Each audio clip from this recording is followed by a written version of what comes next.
Oui, en réalité, depuis qu'il est blessé, tout va pour le mieux, je vais pas vous mentir. Le pire, c'est qu'il se prenait pour le conseiller des jeunes, vous imaginez? Ah oui, depuis qu'il n'est plus là, je me sens nettement mieux. Il essayait tout le temps de me donner des conseils sur comment jouer, alors qu'il n'est même pas milieu de terrain. Il me disait de toujours faire une passe vers l'arrière quand j'ai le ballon pour plus de sécurité. Il a essayé de gâcher ma carrière. Là, j'entends dire qu'il revient bientôt. On est tous espagnols, et je peux pas lui souhaiter du mal du coup. Je lui souhaite tout, sauf le bien. Merci. Une petite question pour commencer ce débrief, les Blaugrana. De qui parlent les joueurs dans l'intro? Répondez dans les commentaires. Au moment où certains sont hors jeu depuis le début de la saison, nous sommes là à popper du champagne tous les 3 jours. Comme quoi, la roue tourne. Débrief du match Barça Étoile Rouge. Salut les Blaugrana, j'espère que vous allez tous bien. Bienvenue sur cette nouvelle vidéo débrief de la rencontre Barça Étoile Rouge, 4e journée de la Ligue des Champions 2024-2025 avec toujours une victoire. On met le like, on s'abonne. Sans plus tarder, let's go!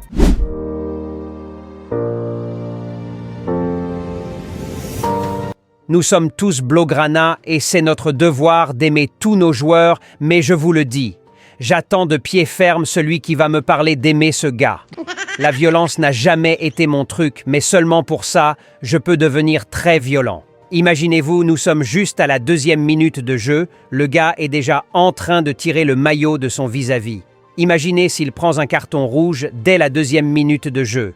Et c'est pas fini, c'est lui qui couvrira le hors-jeu sur le but d'égalisation de l'Étoile Rouge. Si ça tenait qu'à moi seul, plus jamais ce gars toucherait un ballon de football. Regardez bien son visage, au cas où il viendrait chercher un boulot chez vous lorsqu'il sera finalement viré du club.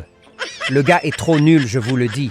Normalement, la Masia forme que des joueurs intelligents, mais force de constater qu'actuellement, même des Ducobu y sont formés. Comme quoi, le club a vraiment besoin d'argent. Bref, victoire du Barça pour ce déplacement à Belgrade pour la 4e journée de la Ligue des Champions. Un nouveau format qui était censé arranger plus les grosses équipes, mais qui vient plutôt compliquer les choses à mon avis, avec presque tous les gros en difficulté du moins pour cette première moitié du calendrier. Mais on verra tous ensemble ce que ça donnera très prochainement. Heureusement, tout marche bien de notre côté, du moins pour le moment, et on espère bien que ça continue. Mais la défense que j'ai vue ce soir, surtout la première période, les gars, c'est quoi cette défense? Autant il y a Gérard Martin qui a tout gâché, mais Koubarsi ce soir, j'ai cru voir Gérard Piqué sur le déclin. Pas du tout rassurant. C'est pas normal qu'on joue contre l'Étoile de Belgrade et qu'on stresse à chaque contre-attaque. Attention à ne pas tomber dans cette suffisance qui risque de faire grand dégât s'il n'est pas vite contrôlé. Mais malheureusement, un violent coup de pied de l'attaquant de l'Étoile viendra l'assommer sérieusement au point où il a dû être remplacé. On espère tous que c'est pas aussi grave que ça. Force à lui et bon rétablissement. Et un Frenkie de Jong inutile sur le terrain. Je suis très grand fan du néerlandais, mais son niveau actuellement, on le met avec Sergi Roberto, je prends Sergi. Je sais pas si ce sont toujours les séquelles des blessures, mais force de constater que Frenkie de Jong pour le moment n'a pas sa place de titulaire dans cet effectif et c'est triste à dire, il fait partie de mes joueurs préférés. Petit résumé du match pour ceux qui l'ont pas suivi. Un match plutôt un peu plus équilibré, contrairement à ce qu'on espérait surtout sur la première période, avec des occasions des deux côtés. Le Barça réussira quand même à ouvrir le score sur une magnifique tête de Martinez, sur un coup franc de Rafinha, avant de se faire égaliser un peu plus tard sur un mauvais alignement de Gérard Martin. Lewandowski réussira quand même à nous sauver la face avant la pause. 2-1, voilà le score à la fin de la première période. Après avoir reçu tous les injures et menaces possibles dans les vestiaires lors de la pause, et on connaît très bien Hansi Flick pour ça, on verra un nouveau Barça lors de la 2e période. Avec une reprise de match digne de ce nom, juste 10 minutes auraient suffi pour ramener l'écart à 3 buts avec un Jules Koundé qui s'est transformé en Dani Alves Prime, avec 2 passes décisives, une pour Lewandowski et une pour Rafinha. Normal que le PSG soit prêt à mettre 100 millions sur le Français. Avec le niveau qu'il affiche actuellement, dites-moi quel latéral vous auriez préféré à sa place actuellement en Europe. Pour moi, tout simplement exceptionnel Jules Koundé. Fermin viendra alourdir le score par après, avant qu'un homme sorti de nulle part côté Belgrade ne vienne marquer le plus beau but de la soirée. 5-2, voilà le score final de cette rencontre. Passons au débrief. Je vous le dis franchement, le match du Barça ce soir dans l'ensemble ne m'a pas du tout convaincu. Presque tous les joueurs étaient en dessous de leur niveau normal pour moi, et c'est pas anodin. J'espère juste que c'est parce que c'est l'étoile rouge en face. Cette performance contre un Benfica ou encore Dortmund, on pourrait le payer cher. Mais quand même, tout n'est pas à jeter. On ne met pas 5 buts en faisant du n'importe tout le match, du coup, à cause de la victoire, concentrons-nous sur le positif. Et comment ne pas parler de Jules Koundé? Son entente avec Lamine Yamal, j'ai cru revoir Dani Alves et Messi, ça parle le même football.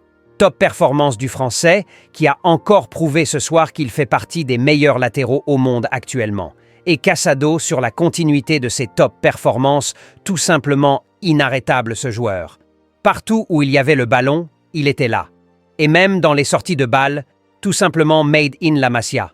Et si on compare son match à son homologue Frenkie de Jong qui trottinait sur le terrain, on dirait le brassard pesait 65 kilos.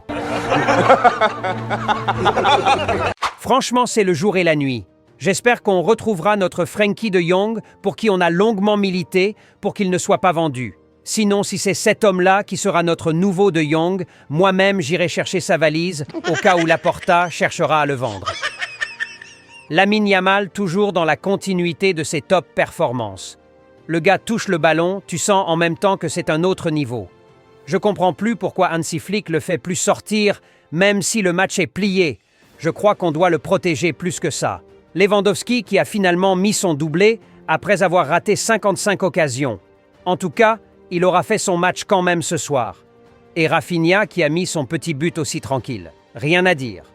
Mais vous inquiétez pas, on reviendra plus en détail sur les joueurs demain dans la vidéo débrief à froid. Vous avez désormais la possibilité de soutenir la chaîne volontairement bien sûr, par le biais de notre page Tipeee, avec le lien dans les commentaires. Il suffit de cliquer sur le lien et vous serez redirigé vers la page, vous permettant de faire très facilement votre don, et si vous êtes d'accord, on vous fera un clin d'œil dans nos vidéos pour vous prouver notre reconnaissance. Merci de votre soutien et merci de chercher à faire passer d'un cap la chaîne. Je répète néanmoins que c'est bien sûr volontaire.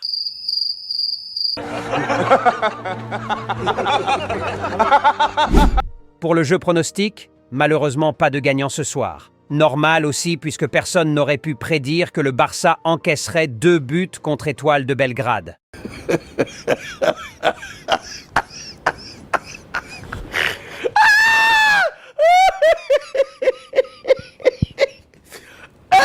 On espère un gagnant prochainement et merci à tous ceux qui y ont participé. Ça se passe dans les commentaires d'avant-match. Les Blaugrana, on like, on s'abonne. Plus qu'un club, Visca Barça et Visca Catalunya.